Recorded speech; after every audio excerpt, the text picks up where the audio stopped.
Alhamdulillahilladzi anzala ala abdihil kitab walam yaj'al lahu iwaja. Asyhadu an la ilaha illallah wa asyhadu anna Muhammadan abduhu wa rasuluh. Amma ba'du. Sahabat billah, alhamdulillah kita masih bisa bertemu kembali, yaitu dalam acara Karomah yang alhamdulillah PC Astana Anyar sudah memfasilitasi kita semua. Dan insya Allah kita akan sharing di dalam acara ini, yaitu dengan mengambil tema, adakah manusia yang suci dari dosa? Tentu tidak. Sekelas Nabi Adam saja diceritakan atau juga diriwayatkan di dalam Al-Quran surat Al-Baqarah ayat 35. A'udzubillahi minasyaitonirrajim. Wa qulna ya Adamu uskun anta wa zawjukal jannata wa kullu minha rogodan haitsu si'tuma wala taqraba hadihi sajarota fatakuna minadh dhalimin. Nabi Adam ketika berbuat kesalahan, tetapi dijelaskan di surat Al-A'raf ayat 23, Nabi Adam menyatakan, Rabbana dolamna anfusana wa illam taghfir lana wa tarhamna lanakunanna minal khasirin. Ya Tuhan kami telah menzolimi diri kami. Jika Engkau tidak mengampuni kami dan memberikan rahmat kepada kami, niscaya kami bakal jadi orang termasuk, yaitu orang-orang yang rugi.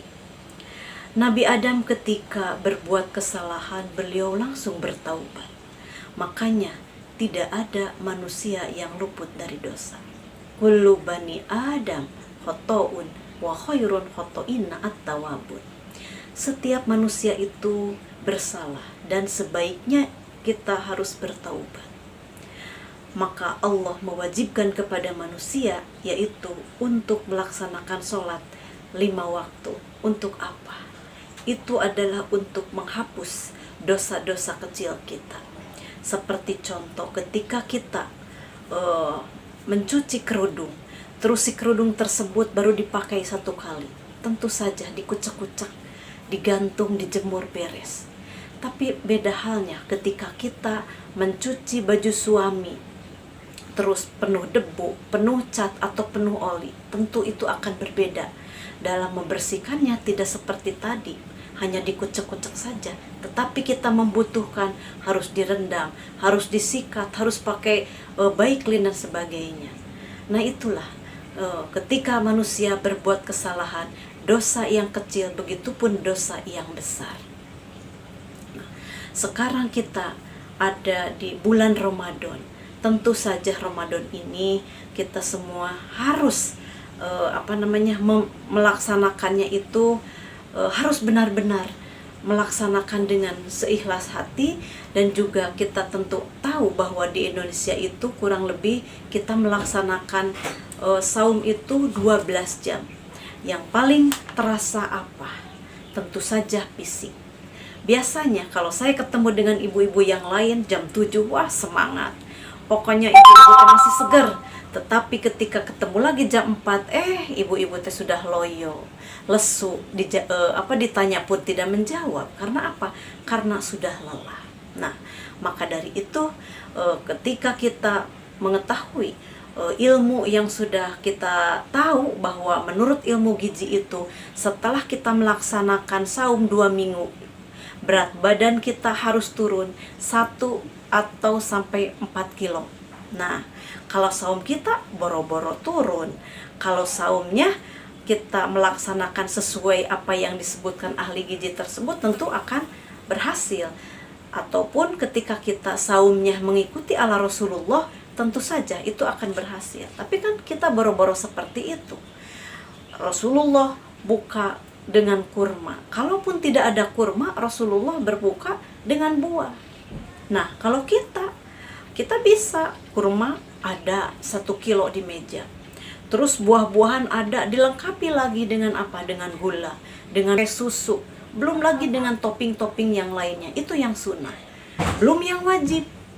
Seperti bala-bala, gehu, cireng, itu mesti ada di semua rumah. Pasti gorengan itu adalah makanan yang wajib di Ramadan, ke Ramadan tersebut. Nah, Maka dari itu, saum yang diasah itu bukannya hanyalah fisik saja, tetapi akal pun harus kita asah. Kalau kita berpikiran yang positif, tentu omongan kita pun akan bersih. Nah, terus bukan hanya fisik, akal, kolbun pun sama, harus dijaga dan dibina. Sebab apa? Kolbun itu adalah sebagai panglima. Kalau menurut hati itu kita misalkan bersih, insya Allah segalanya pun itu akan bersih. Makanya Rasulullah SAW menyatakan di dalam hadisnya, walam yada qaulajur, siapa yang saum tetapi tidak meninggalkan ucapan yang kotor. Nah, jadi maksudnya saum yang kita laksanakan itu adalah harus yang benar-benar menguras atau mengasah atau membina fisik kita, akal kita, hati kita, otomatis kita akan menjadi orang pemaaf. Nah, sahabat billah, puncak dari itu semua di dalam hadis dijelaskan, lisoimi parhatani, bagi orang yang saum itu ada dua kebahagiaan. Kebahagiaan yang pertama adalah parhatun inda iftar, dia akan senang ketika berbuka. Yang kedua adalah parhatun inda iliko irobi, dia akan bahagia ketika bertemu dengan Tuhannya. Jadi orang yang saum itu jasadnya akan dibersihkan dengan saum, akalnya juga akan dibersihkan dengan saum, begitupun dengan hati dibina dengan saum. Nah, ketika kita meninggal dunia, insya Allah yang tadi sudah dijelaskan, kita akan happy, kita akan senang, kita akan bahagia ketika kita bertemu dengan Tuhan. Di sini pun dijelaskan, Allah tahafu wala tahjan, janganlah takut dan juga janganlah sedih. Wa absiru bil jannati bil jannati lati kuntum tu'adun, dan gembiralah kamu dengan surga yang telah Allah janjikan kepada kalian. Sahabat billah, semoga Ramadan ini adalah Ramadan yang terakhir, yang terindah. Jadikan Ramadan ini yang terakhir. Supaya apa? Supaya kita lebih fokus lagi, supaya kita lebih istiqomah dalam melaksanakan saum ini. Dan juga kita, umur kita ini, terus juga kesehatan kita, mudah-mudahan dikasih kesempatan oleh Allah Subhanahu wa Ta'ala bisa bermanfaat, bisa memanfaatkan di sisa usia kita. Dan juga di bulan Ramadan yang berkah ini, mudah-mudahan kita semua diterima saum kita. Nah, itulah sahabat billah yang telah saya sampaikan, mudah-mudahan banyak manfaatnya. Aqulu qauli hada wa astagfirullaha li wa lakum. Wassalamualaikum warahmatullahi wabarakatuh.